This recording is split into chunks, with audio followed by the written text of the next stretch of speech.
Happy St. Patrick's Day, everybody. Today we are going to make a traditional Irish soda bread. It's going to be loaded with caraway and raisins in it. Irish soda bread, very quick to make, very easy to make, but they always come out very different. If you like a nice moist one, this is a good recipe for you. Some taste like cake, some are like a bread. I want to say this is in between, but definitely some moistness in there. Okay, so I think you will enjoy this. I'll give you some tips how to make it come out really good. And just please watch. And I am going to take 2 cups of flour, just nice and level.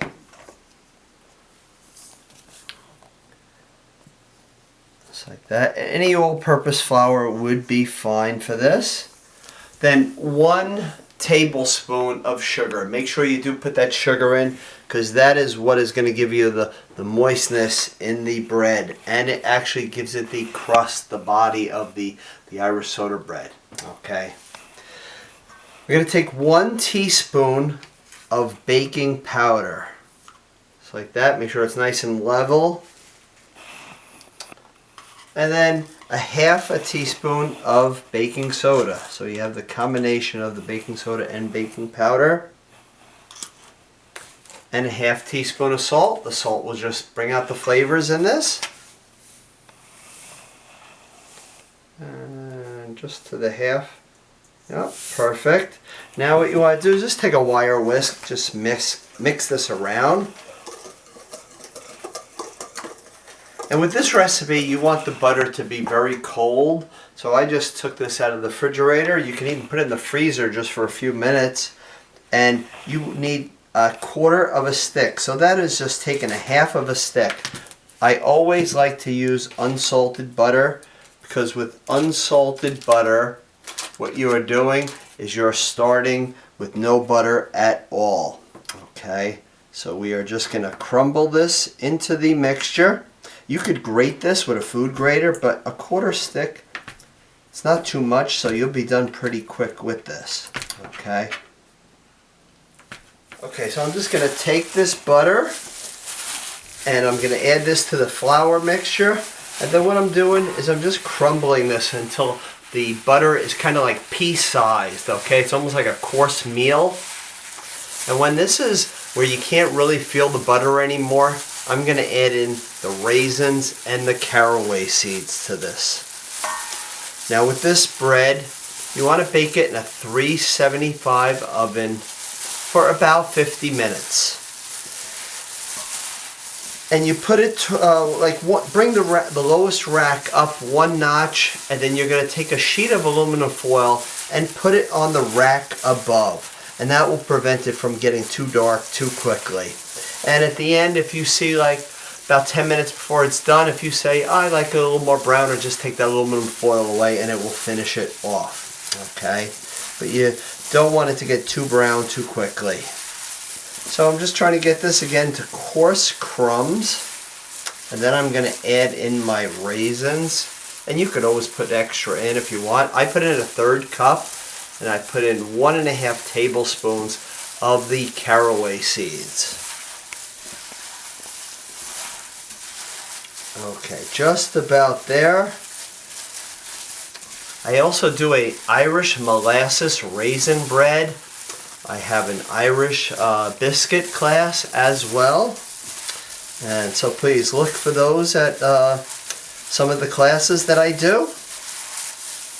Okay, so this is perfect just like this. 1½ tablespoons of caraway. If you are a caraway fan, you could certainly add a little bit more. And if you're not a caraway fan, you could add less or none at all. But traditionally, they'll have some caraway in there. Okay, so we're just going to mix that around well. And now a 1/3 cup of the raisins. And if you go a little heavier on them, just great. Give that a good toss. Make sure it's mixed up really well. Okay, perfect. Now at this point you want to use your buttermilk. You're going to use 1 full cup of the buttermilk. So just take the buttermilk, give it a good shake because it's usually thicker on the bottom. To really shake that really good. Now I always get the question, can I use or make my own buttermilk? You certainly can make your own buttermilk. It is 1 tablespoon of either vinegar or lemon juice to 1 cup of milk, and you let it sit for 5 minutes and it will sour the milk. But honestly, there is nothing like the store-bought buttermilk. Okay, so if you want it to come out really, really exceptionally well, buy this. There's so many things that you can do with buttermilk. You can make dressings. You can marinate chicken in it to soften the chicken for fried chicken or baked fried chicken. So there's a lot of ways to use up buttermilk. I make a buttermilk basil dressing with it, so you can Google it. And it's not expensive. Okay, so at this point, don't go back in with your hands, because if you go back with your hands, you're going to have everything all over your hands. Just take a wooden spoon or something that you have to mix with, and just mix this just until there is no dry ingredients around. So you're getting all that wetness all combined. It's going to be a very heavy, sticky dough, and then we're going to put it out on the cutting board or the table surface, whatever you want to use. Okay, we're just going to take a little bit of flour, put that on your working surface. Just need a little bit. Want to make sure there's no flour or any dry ingredients remaining at the bottom of the bowl. This is a very wet and kind of sticky. So what you do, put it on the flour, toss it around just like that, and now knead it for about 30 seconds. Not hard at all. You're just getting the ingredients all combined. Okay, so after 30 seconds, we're going to stop.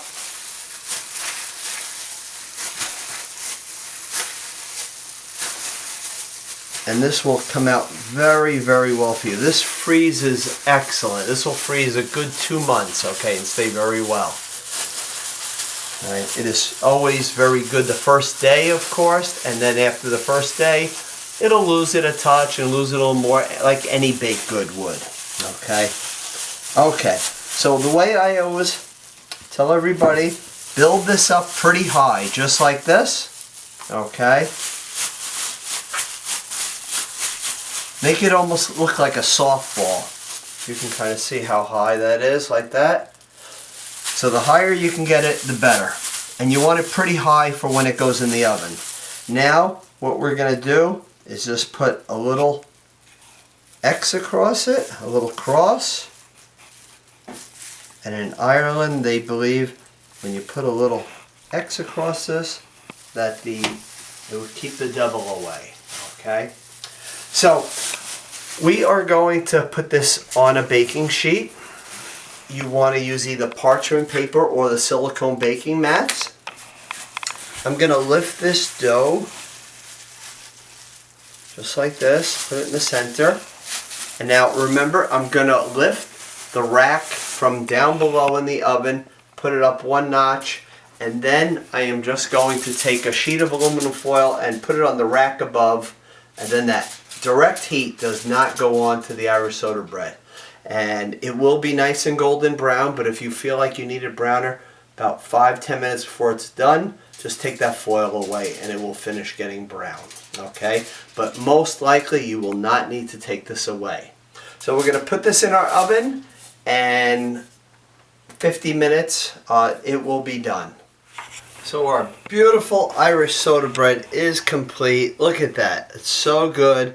You could feel that it goes down just a little bit, so it is very moist inside. This is so homemade. You can freeze this, but it will not get into the freezer because you will eat it before it gets in there. So I hope you have a wonderful St. Patrick's Day. Stay well, everybody. Thank you for watching.